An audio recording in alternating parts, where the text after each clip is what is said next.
कि यौ बढ़िया जगह चल पचमेर।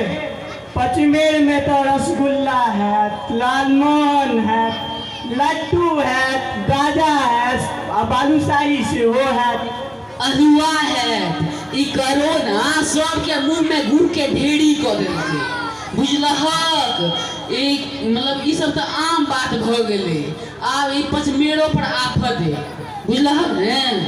सोचबो नहीं करिए ई सब के बारे में। यो हमरा से बढ़िया के बुझते।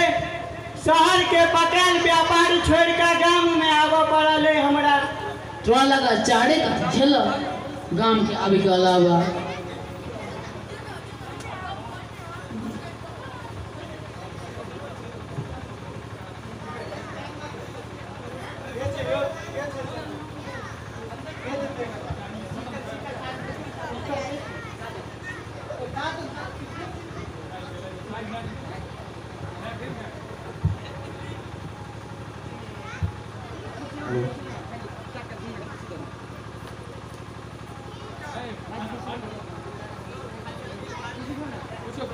कियो भाई साहब आगे गेला की? हाँ वो तो भोरे निकल गया गाड़ी से। चिंता नहीं करू, हमर सबके पूरा ध्यान अही के भय के ओर जाए। चुनाव में वही जीतता, बुझलखिन।